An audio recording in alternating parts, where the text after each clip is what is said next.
अस्सलामु अलैकुम वरहमतुल्लाहि वबरकातुहू। अज़ीज़ तलबा तालिबात, पिछले लेक्चर में हमने मंटो मेरा दोस्त मेरा दुश्मन इस खाके को हमने इस खाके की इब्तिदा हमने की थी, जिसमें इसमें चुगताई साहिबा ने सादत हसन मंटो की सिफ़ात और उनकी खसूसियात और उनकी ज़िंदगी पर रोशनी डाली थी।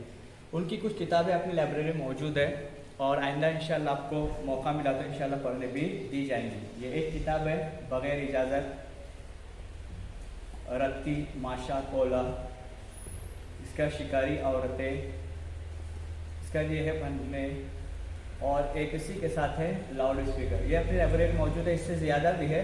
इंशाल्लाह मौका मिला तो हम उसको भी आपको पढ़ने का मौका मिला तो आपको पढ़ने के लिए दी जाएंगे। सफ़ा नंबर 120 और पैराग्राफ नंबर 3 हम इससे पहले देख चुके हैं कि रात का वक्त हो चुका है। सादत हसन मंटो के मकान पर इसमत चुगताई साहिबा और साथ ही तरह उनके शोहर शाहिद भाई मौजूद है। रात का वक्त हो चुका है, खाने का वक्त हो चुका है। सादत हसन मंटो को खाना लेने के लिए भेजा गया है। ज़रा इस बिरयानी से अचार निकाल लीजिए। मंटो ने तेजी से मेज पर खाना लगाया और कुर्सी पर उकड़ू बैठ गया। वही मेज जो दम भर पहले अरबी कारगुजारियों का मैदान बनी हुई थी, एकदम खाने की मेज की खिदमत अंजाम देने लगी और बगैर किसी पहले आप कहे हम लोगों ने खाना शुरू कर दिया, जैसे बरसों से इसी तरह खाने के आदी हो।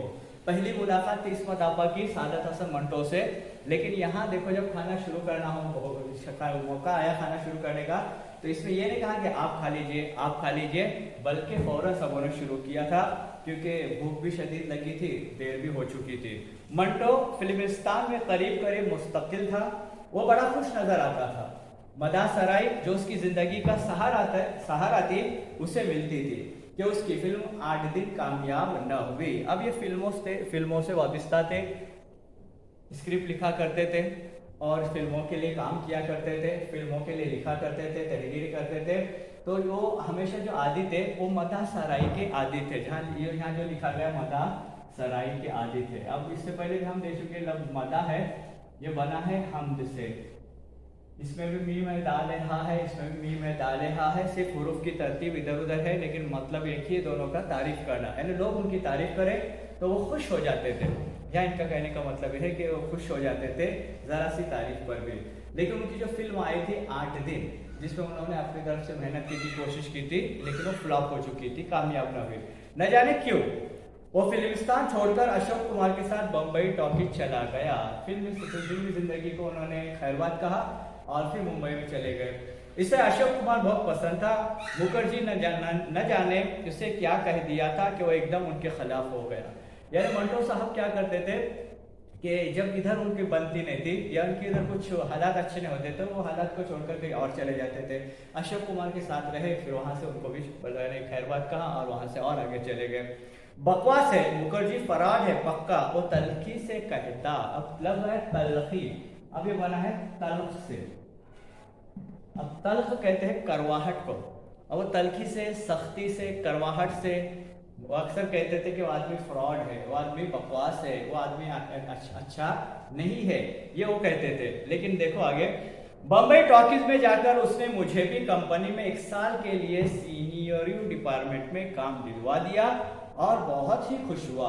अब हम दोनों मिलकर कहानी लिखेंगे। सादत हसन मंटो ने इसमत आपा को, इसमत चुगताई साहिबा को भी अपने साथ मिला लिया और कहने लगे कि अभी हम दोनों मिलकर क्या लिखेंगे, कहानी लिख देंगे, और जिस कहानी को भी लिखेंगे वो कहानी कामयाब हो जाएंगी, फ्लॉप नहीं रहेंगे। तहलका मच जाएगा मेरी और आपकी कहानी। अशोक कुमार हीरो, बस फिर देखिएगा। यानी अशोक कुमार उनके आइडियल थे, और मतलब वो उनको अच्छा समझते थे, उनको अपना करीबी समझते थे। कहते थे हम दोनों मिलकर कहानी लिखेंगे, पूरे फिल्म की स्क्रिप्ट लिखेंगे और उसका मेन हीरो यानी अहम किरदार जो अदा करने का काम करेंगे वो अशोक कुमार करेंगे।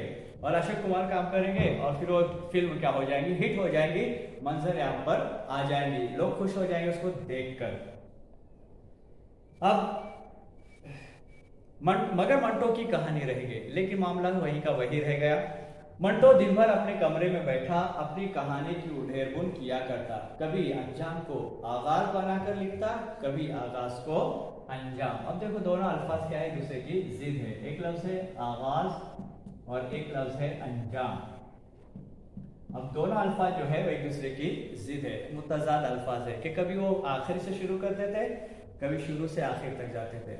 और फिर आगे और दिया गया है पर खत्म करता और वस्तु को अंजाम बना देता। बावजूद हजार ऑपरेशनों के कहानी की कोई कुल अशोक कुमार को पसंद न आई, मगर मंटो यही कहता।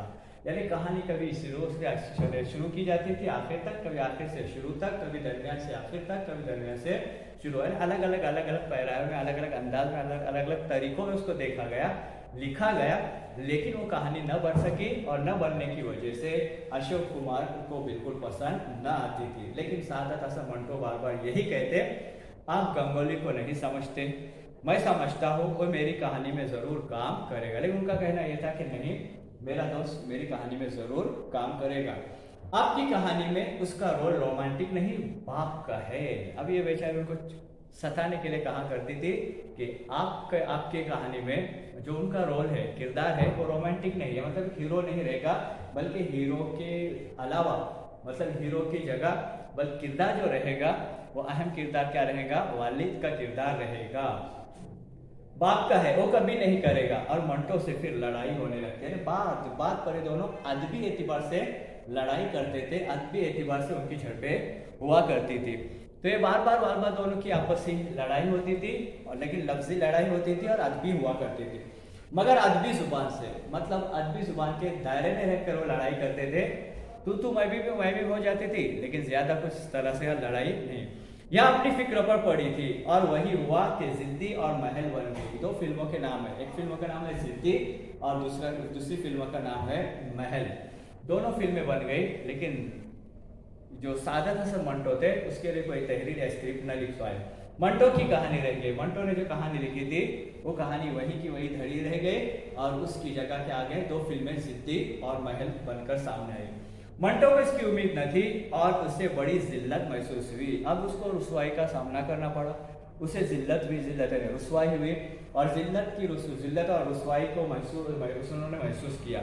वो सब कुछ झेल सकता था, बेकदरी नहीं झेल सकता था। यानी उनका मामला ये था कि तमाम चीज़ें झेलने के लिए वो तैयार रहते थे, लेकिन वो नाकदरी जिसको कहेंगे, बेकदरी जिसको कहेंगे, वो उन्हें बिल्कुल पसंद नहीं थी। उधर मुल्क के हालात बिल्कुल ही अबतर हो गए। इसके बीवी बच्चे उसे पाकिस्तान बुलाने लगे। अब 1947 के हालात थे, तकसीम हिंद के हालात थे, आज़ादी के वक्त के हालात थे और बहुत ज़्यादा गमगीन हालात और बहुत ज़्यादा एक अलग किस्म के हालात थे। अल्लाह हमारी हिफाजत करे। तो ऐसे हालात में उनके बीवी बच्चे थे वो पड़ोस मुल्क चले गए और उनको वहाँ बुलाने लगे। मंटो ने हमसे भी चलने को कहा, पाकिस्तान में हसीन मुस्तकबिल है, वह हम हो गए। यानी मंटो ने सादत हसन मंटो ने इस वक्त चुगताई आपा से कहा कि आप भी चलिए और आप चलिए तो हम वहाँ रहेंगे, हमारा मुस्तकबिल बहुत अच्छा रहेगा, बहुत जल्द तरक्की कर जाएंगे। मेरे जवाब पर मंटो मुझसे वाकई बददिल हो गया। इतनी लड़ाई और झगड़े मेरे उससे हुए, मगर यूं किसी संजीदा उसूलों पर बहस नहीं हुई। उन्हें दोनों ने पड़ोस मुल्क जाने पर वो जिद कर रहे थे। सादत हसन मंटो के अस्मत आपा आप भी चलिए, आप भी मेरे साथ रहेंगे, वहाँ हमारा मुस्तकबिल बहुत अच्छा रहेगा, सिर्फ और सिर्फ तरक्की रहेगी, तनज़्ज़ुल का कोई नामो निशान नहीं रहेगा। इस पर उनकी दोनों की लड़ाइयाँ हुई। लेकिन क्या हुआ, मंटो साहब पड़ोस मुल्क चले गए और इस्मत आपा उनके साथ नहीं गई। और उस वक्त मुझे मालूम हुआ कि मंटो कितना बुज़दिल है। यानी उस दिन मुझे इसका एहसास हुआ कि मंटो कितना बुज़दिल है। अब लफ्ज़ है बुज़दिल। अब बुज़दिल के माने होते डरपोक। अब उसके अलग अलग हिस्से कहेंगे तो ये लफ्ज़ है बुज़ के माने होते बकरी और दिल, यानी बकरी जैसा दिल, डरपोक दिल। तो ये कह रहे थे कि आप पहली मरतबा एहसास हुआ कि मंटो कैसे है, बोलो बुज़दिल है। फिर किसी भी कीमत पर वो अपनी जान बचाने को तैयार है। अपना मुस्तकबिल बनाने के लिए वो भागे हुए लोगों की जिंदगी की कमाई पर दांत लगाए बैठा है और मुझे इससे नफरत सी हो गई। फौरन इन्होंने भाप लिया कि वहां जाकर अपना मुस्तकबिल तारीख हो सकता है। किसने? इस्मत आपा ने। और इस्मत आपा इनके साथ जाने को तैयार नहीं हुई और उन्होंने ये समझ लिया उन्होंने कि सादत हसन मंटो जो है ये दौलत के पीछे चले जा रहे हैं और मुझे दौलत और सरवत की कोई ज़रूरत नहीं है, मैं लालची नहीं हुई। उन्होंने तंज भी किया है। एक दिन वो बगैर इत्तिला किए और मिले पाकिस्तान चला गया। आखिर एक वक्त आया कि उन्होंने बगैर कुछ इत्तिला दिए हुए मंटो पड़ोस मुल्क चले गए। मुझे बड़ी हद तक महसूस हुई, यानी उनको बहुत बेइज्जती सी महसूस हुई, हद तक एकदम बेइज्जती सी उनको महसूस होने लगी। फिर जब उसका खत आया कि वो बहुत खुश है, उन्होंने कई दिनों के बाद इस्मत आपा को एक खत लिखा। आपने देखा कि पुराने दौर में खतों का सिलसिला था, आज भी दफ्तरी एतबार से खतूत लिखे जाते हैं, लेकिन जो पहले घरों के लिए खतूत लिखे जाते थे, अब इलेक्ट्रॉनिक मीडिया, मास मीडिया, उसको क्या कहें, सोशल मीडिया वगैरह की वजह से ये रुझान खत लिखने का कम हो चुका है। लेकिन वहाँ से जाके उन्होंने पहला खत लिखा इस्मत आपा के नाम पे कि मैं खुश हूँ और अच्छी ज़िंदगी गुजार रहा हूँ। बहुत उम्दा मकान मिला है। वहाँ जाने के बाद उनको एक मकान दिया गया था जो बहुत उम्दा था, आला था, कुशादा और खूबसूरत कीमती सामान से आरास्ता। सिर्फ मकान ही नहीं बल्कि मकान के साथ बड़ा भी है, कुशादा जिसको कहते हैं, कुशादा मकान भी है, उम्दा भी है और ऐश और आराम का तमाम सामान वहाँ मुहैया है। ये उन्होंने अपने खत में, पहले खत में लिखा। हमें इसने फिर बुला लिया था, जिद्दी खत्म हो गई थी और हमने आरजू शुरू कर दी थी। अब ये जिद्दी तो खत्म हो गई थी, ये अब आरजू शुरू हो गई थी। उसके बाद बुरे वक्त आए थे और चले गए। उसके फिर 2 खत आए। उसने बुलाया था, एक सिनेमा अलॉट करवाने की उम्मीद दिलाई थी। मुझे बड़ा दुख हुआ। उसकी मोहब्बत का पहले भी यकीन था, मगर अब तो और भी मान जाना पड़ा। मैंने उसके खत फाड़ दिए, इस बात से चिढ़कर कि वो मेरे उसूलों की कद्र क्यों नहीं करता। शुरू में उनको एहसास था कि चलो जाएंगे, अच्छा लगेगा, लेकिन फिर उन्होंने सोच लिया कि नहीं, मुझे अपना मुल्क छोड़कर जाना नहीं चाहिए। मेरे अपने ज़ाती उसूल है और सादत हसन मंटो के ज़ाती उसूल है।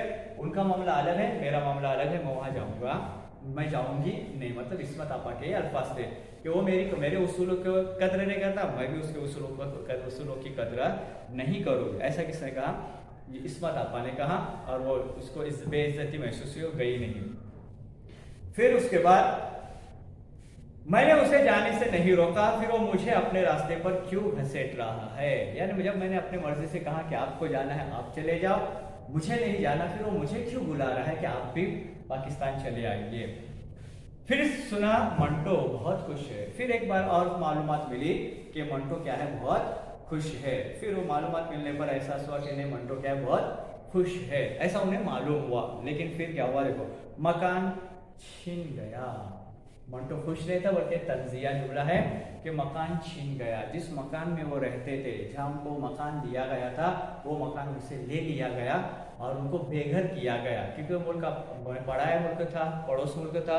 ये लोग हिजरत करके वहाँ चले गए थे। दूसरा मकान भी खासा अच्छा है, लेकिन दूसरा मकान मिला है, खुश है। पहला तो छीन दिया गया, दूसरा अच्छा और खासा है। लेकिन फिर भी देखो, एक लड़की और पैदा हुई। जो बच्चे थे उसमें और क्या हुआ, एक बच्ची का इजाफा हुआ, एक बच्ची पैदा हुई। और साल गुजरते गए, और साल क्या हो गए, एक के बाद दिगरे साल गुजरते चले गए। एक दूसरे की खैर खैरियत मालूम होती रही, लेकिन ये जाने को तैयार नहीं थी और वो उनको बुला रहे थे। मंटो का एक खत आया, कोशिश करके मुझे हिंदुस्तान बुलवा लो। अब देखो, शुरू में तो खत आए थे कि मैं बहुत खुश हूँ, मकान मिला है, कुशादा है, अच्छा है, साफ सुथरा है, आरास्ता है, तमाम चीज़ों के उन्होंने जिक्र किया था। लेकिन अब उनकी चाहत ये है कि मुझे हिंदुस्तान क्या कीजिए, बुलवा लीजिए, अपने मुल्क को बुलवा लीजिए। मेरा जी, मेरा दिल यहाँ नहीं लगता। कौन कह रहे हैं? सादत हसन मंटो, जो अपनी मर्जी से क्या हुए थे, मुल्क छोड़कर चले गए थे। फिर मालूम हुआ कि मंटो पर मुकदमा चला और जेल हो गई। क्या होगा, मंटो पर मुकदमा चला और मंटो को क्या हो गई, जेल हो गई, कि किसी जुर्म में उन्हें कैद किया गया। कहाँ? उस मुल्क में। हाथ पर हाथ रखे बैठे रहे। हाथ पर हाथ रखे धरे बैठना, ये मुहावरतन इस्तेमाल किया जाता है। हाथ पर हाथ धरे बैठना यानी मायूस होना। क्या होना? मायूस होना। हाथ पर हाथ धरे बैठना यानी क्या होना? मायूस होना। धरे रहना, हाथ पर हाथ धरे रहना मुहावरतन इस्तेमाल किया जाता है, मायूस होना।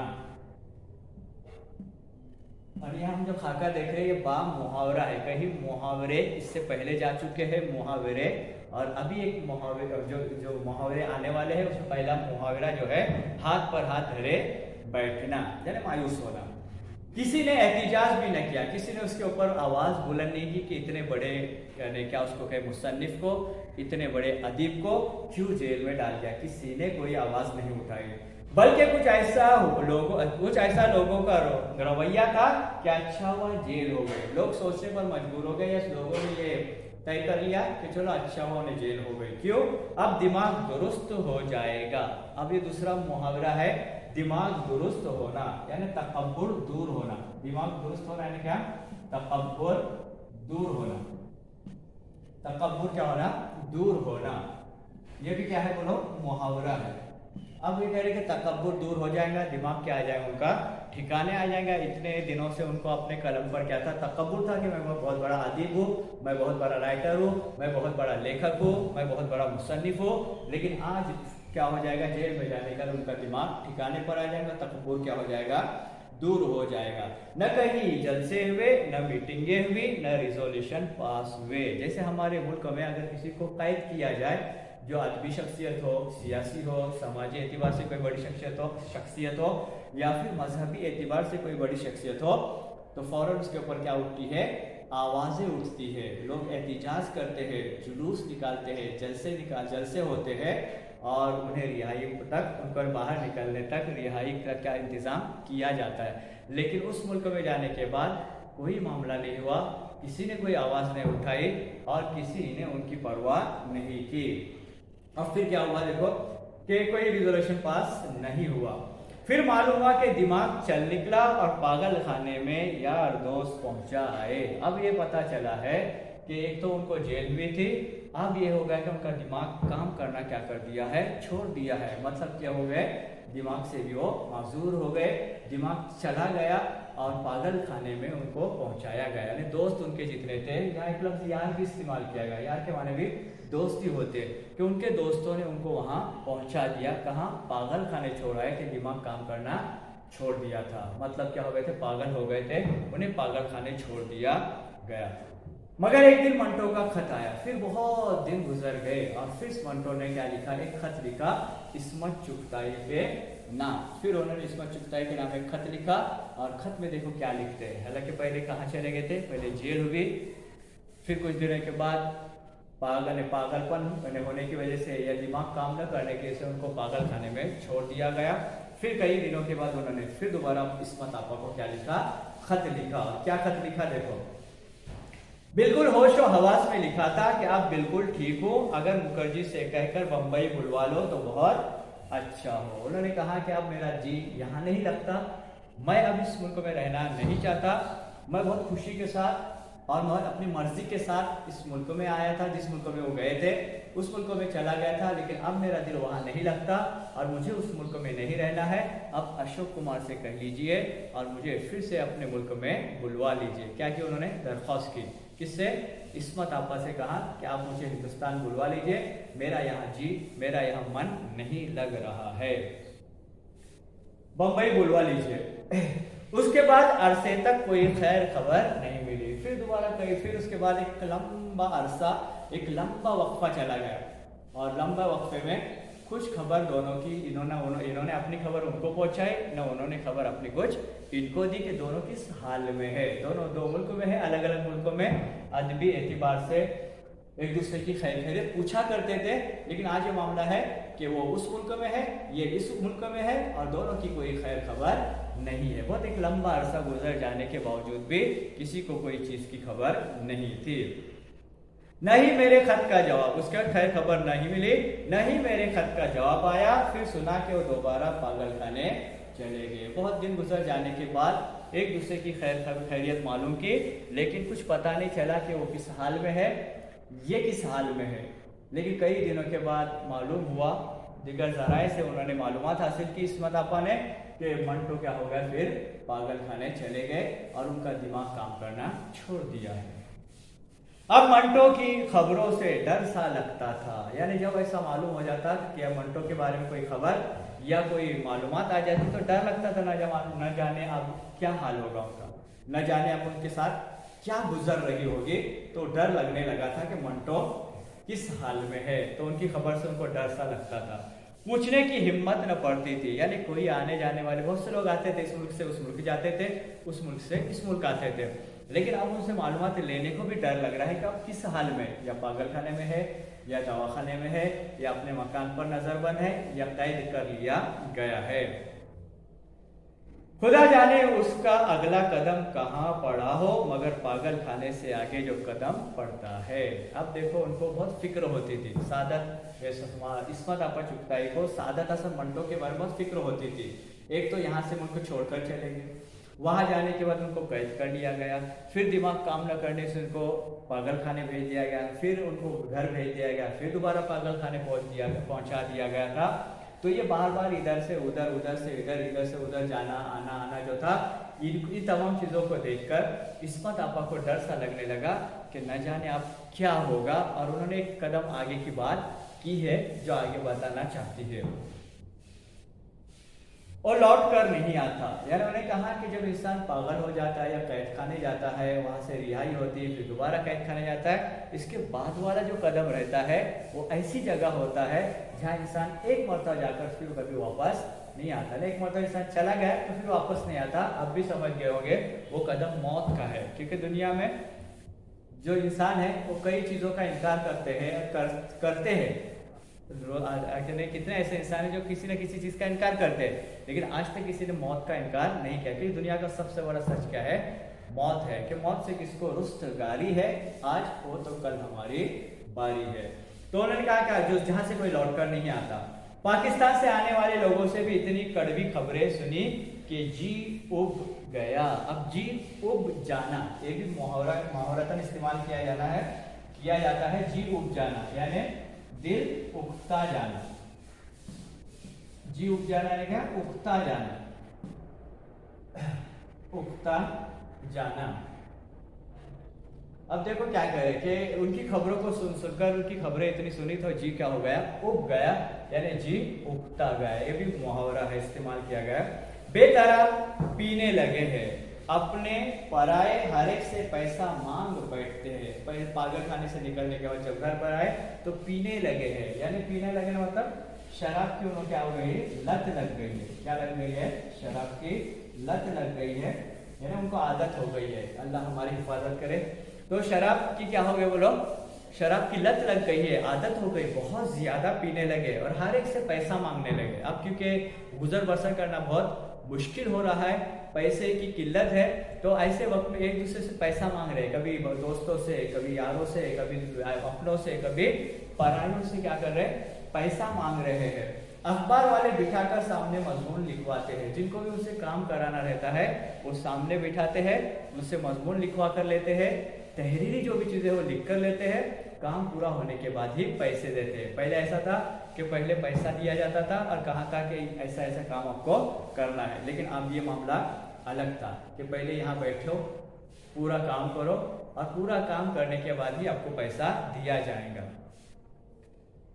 पेशगी पैसा दो, सब खा जाते हैं। अगर कोई उनको पेशगी, जिसको हमारी जुबान में, इलाकाई जुबान में अंग्रेजी में इसको एडवांस कहा जाता है, क्या आप हमको एडवांस पैसा दो, आप हमको पेशगी पैसा दो, तो पहले दिया जाता था। लेकिन अगर इनको पहले दिया जाता था तो क्या कर लेते? उसको यानी हजम कर देते, मतलब उसको खत्म कर देते थे, जिसकी वजह से उनको अखबार वाले, रिसाले वाले और दिक्कत जिनको मज़ामिन लिखना रहता था अपने पास बिठाते थे, मजमून लिखवा कर लेते थे और मजमून लिखवाने के बाद ही उन्हें क्या देते थे कि जो मुआवजा रहता था, जो भी उनको पैसा देना था वो उस वक्त उनको पैसा देते थे। मंटो का आखिरी खत आया। अब कई खतूत पहले भी आ चुके थे, खत की जमा खतूत है, पहले बहुत ज़्यादा खतूत आए थे, लेकिन अब क्या हुआ? एक आखिरी खत आया। अब इसके बाद कोई खत आया जिसमें एक मजमून अपने ऊपर लिखने को कहा था।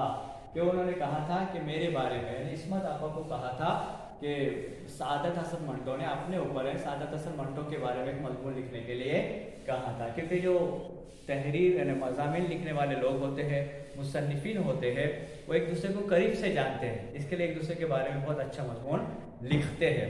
तो इन्होंने भी दरख्वास्त की थी कि मेरे ऊपर मजमून लिखो, और बेसाख्ता मेरी मनहूस जुबान से निकल गया कि अब तो मरने के बाद ही मजमून लिखूंगी। अक्सर यही होता है कि हर इंसान की कद्र उस वक्त हो जाती है जब वो दुनिया से चला जाता है। इंसान सोचता रहता है कि मैं इसके बारे में मजमून लिखूँ, मैं इसके बारे में मजमून लिखूँ, लेकिन क्या हो जाता है कि जिसके ऊपर मजमून लिखना है, जिसके बारे में मजमून लिखना है, वो दुनिया से चला जाता है, लेकिन हमारा मजमून होता नहीं है। तो इन्होंने अपनी जुबान से कह दिया कि नहीं, आप लिखूंगी मजमून, लेकिन आपके मरने के बाद लिखूंगी। इसको हम लोग ताज़ियती मज़ामीन कहते हैं या ताज़ियती खुतूत भी कह सकते हैं, लेकिन यहाँ एक मुफस्सल तहरीरी मजमून लिखूंगी, लेकिन आपके मरने के बाद।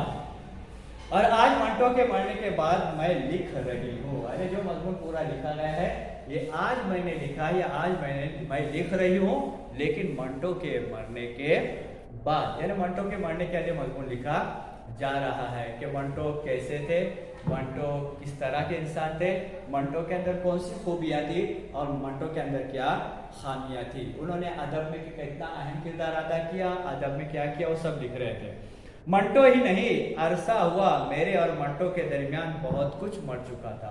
यानी मंटो चला गया था, तो यार मतलब सादत हसन मंटो चले गए थे, तो दोनों के दरमियान जो अदबी दुनिया का रिश्ता था तो टूट चुका था और बहुत कुछ मर चुका था। मज़ामीन मर चुके थे, यादें मर चुकी थी, उसके बाद एक दूसरे की खैर खबर के जो तसलसल था वो टूट चुका था, खत्म हो चुका था। आज सिर्फ एक कसक जिंदा है, ये पता नहीं चलता कि किस बात की कसक है। यानी आज एक जरा सा कल्प और अफसोस होता रहता है और मालूम नहीं कि वो कल्प और अफसोस क्या है।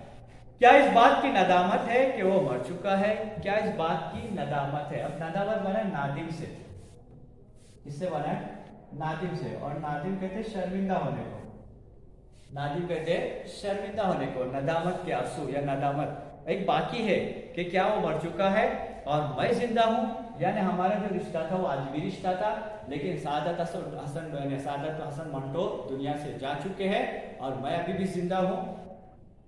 ये मेरे सीने पर फिर कर्ज जैसा बोझ क्यों है, मुझे तो मंटो का कोई कर्जा याद नहीं, मुझे कैसा बोझ सा महसूस होता है कि शायद मंटो का मेरे ऊपर कोई क्या है, कर्जा है, शायद मंटो का मेरे ऊपर कुछ न कुछ कर्जा है, ये मुझे एहसास होता रहा। लेकिन मैंने तो तलाश किया तो मुझको कोई मंटो का कर्जा याद अभी तक नहीं आ रहा है। यही ना कि उसने मुझे बहन कहा था, यानी मुझको एक रिश्ता याद आ रहा है कि उसने बातों बातों मुझे कहा था, बहन मान लिया था। हो सकता है ये कर्जा मुझ पर अभी बाकी है। मगर बहनें तो खड़ी भाइयों को दम तोड़ता देखती है। क्या हो जाते देखो, मगर बहनें तो खड़ी है और अपने भाई को दम तोड़ता हुआ क्या देख रही है, देख रही है। अब दम तोड़ना या दम तोड़ना उसको कहते हैं मर जाना। दम तोड़ना है क्या, मर जाना। हमने कई मरतबा देखा है दम तोड़ना मर जाना। कभी एक्सीडेंट हो जाता है, कुछ हालात आते हैं तो हमने कई लोगों को अपने सामने दम तोड़ते देखा। दम तोड़ते मतलब क्या है, मरते देखा है। ये कह रही है कि मैं बहन हूँ, मैं जिंदा हूँ और मेरे भाई को मैंने अपने आंखों के सामने क्या देखा, दम तोड़ते हुए देखा और कुछ नहीं कर पाती। यानी मतलब क्या है, मेरे भाई को अपने सामने दम तोड़ता देखे, सब कुछ हुआ मेरे सामने, मेरा भाई क्या हो चुका, मर चुका, लेकिन मैं कर कुछ नहीं सकी। मरने वाले जख्म लगा जाते हैं। ये भी बहुत अच्छे जुमले, मुख्तसर जुमले हैं मगर जामे जुमले हैं कि जो मरने वाले रहते हो वो जख्म लगा जाते हैं। मुराद यहाँ ये है कि जो दुनिया से चला जाता है अपने पीछे एक लंबी दास्तान छोड़कर चला जाता है, उसकी यादें, उसकी बातें, उसकी नसीहतें, उसके अच्छे अखलाक इंसान को हमेशा याद रहते हैं। वो मरने वाला दुनिया से चला जाता है तो इसके पीछे यादें छोड़ चला जाता है। जो न दुखता है न रिश्ता है, खामोश सुलगता रहता है। ऐसा जख्म जो न जाहिरी तौर पर नजर आता है और न दिखता है, बल्कि खामोशी से सुलगता रहता है। इंसान अंदर के अंदर उस जख्म में घुलता रहता है। यानी तमाम चीजें इंसान महसूस करता है और किसी को न दिखा सकता है कि मेरे जख्म है, यानी जख्म क्या है, मेरे हरे है। यानी सादत हसन मंटो का दुनिया से चले जाने के बाद इस वक्त चित्ताई कह रही है कि मेरी हालत ऐसी हो गई थी कि मेरे दिल में जो जख्म थे मंटो के बारे में, मंटो के बारे में जो दर्द और गम था, या फिर उनके चले जाने के बाद जो मुझे जख्म मिले, या फिर उनके चले जाने का जो मेरे दिल के अंदर गम पैदा हुआ, वो इतना गम था जो नासूर बनकर अंदर सुलगता ही रहा, किसी के सामने उसका इजहार न हो पाया। आज उन्होंने तहरीरी तौर पर उनके खाके में इसका क्या किया है, जिक्र किया है। अजीज तलबा तालिबात, ये एक खाका था, और खाका किसे कहते हैं, खाका क्या होता है, इससे पहले भी हम देख चुके हैं, और इसी वीडियो के साथ इंशाअल्लाह ताला इसके बारे में मज़ीद मालूमात और जो मश्क वगैरह है वो इसी के साथ इंशाअल्लाह सेंड की जाएंगी, रवाना की जाएंगी। अस्सलामु अलैकुम व रहमतुल्लाहि व बरकातहू।